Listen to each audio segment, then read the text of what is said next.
Bonjour, morning brief du 8 mai 2023. Alors la bourse de Tunis termine la semaine sur une note hebdomadaire positive avec un taux index donc qui progresse de 1,05% et il est sur le principal indice de la bourse de Tunis et sur une série de 4 séances de hausse consécutives. Pourtant ici les gains annuels, ces gains annuels à 3,16% depuis le début de l'année. Pour ce qui est des principaux écarts de la semaine, on a un BH Leasing qui avance de 13,1%, presque 48% de gains pour la filiale leasing du groupe BH. Simon de Bizerte progresse de 8,64% malgré des chiffres qui ne sont chiffres T1 2023 qui ne sont pas du tout satisfaisants, mais elle avance de 8,64%. BH gagne 8,50%, 5,08% de progression pour SFBT. Wifert Bank prend 4,49%, Assad gagne encore 3,60%, ATB monte de 3,29%, et même banque avance de 3,14%, 2,35% de hausse pour Banque de Tunisie et Tijari Bank qui a pris également 2,02%.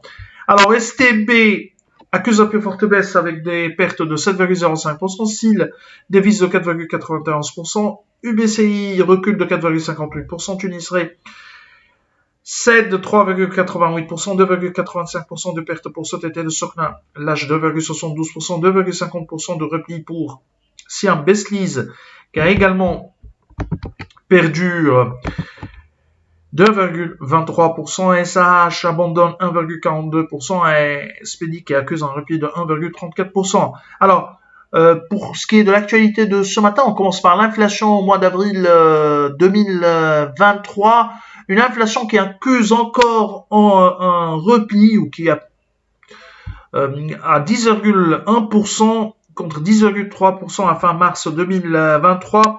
Cependant, l'augmentation mensuelle de l'indice des prix à la consommation a accéléré à 1,2% contre 0,7% le mois précédent. L'inflation sous-jacente a également accusé un léger repli à 7,7% contre 7,8% à fin mars 2023. L'inflation de prix des produits alimentaires libres reste importante autour de 18,3%. Une décélération du rythme d'augmentation des prix est à saluer. Les autorités, gouvernement et BCT, c'est-à-dire les autorités économiques et monétaires, font face au dilemme stabilité des prix et réforme de la subvention des produits de base, en particulier la subvention des hydrocarbures. On verra, puisque c'est un dossier également qui implique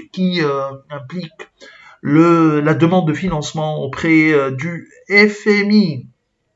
Alors on a Sotrapi qui publie des résultats, c'est-à-dire les états financiers 2022 avec un résultat supérieur aux attentes, un bénéfice net qui s'établit à 9,377 millions de dinars, un nouveau sommet pour Sotrapil qui a vu son résultat d'exploitation augmenter de 25,6%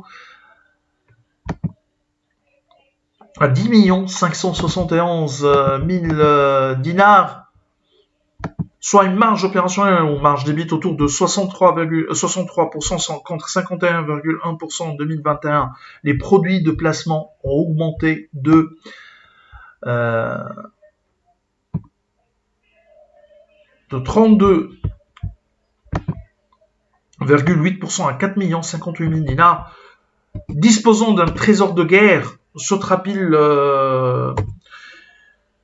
augmente également son dividende à 1 dinar 300, 1 dinar 100 l'année dernière au titre de l'exercice 2021, soit un rendement autour de 10%, un rendement spot autour de 10%.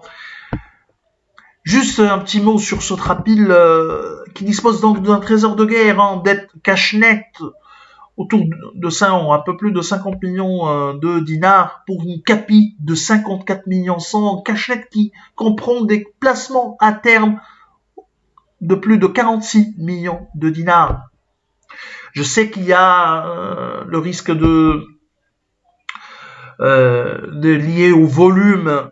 Ça implique également le dossier du FMI pour le pour la disponibilité des produits des hydrocarbures C'est une croissance tirée seulement ou essentiellement par un effet prix, que c'est la gestion de l'État, mais on est en face d'un titre avec une activité boring, comme disent les Américains, mais c'est une activité récurrente avec un cash énorme, 50 millions de dinars pour une capi de 54 millions 100 000 dinars. C'est tout ce qu'on a pour ce matin. Nous vous remercions pour votre attention. On vous donne rendez-vous pour demain. Au revoir. Demain.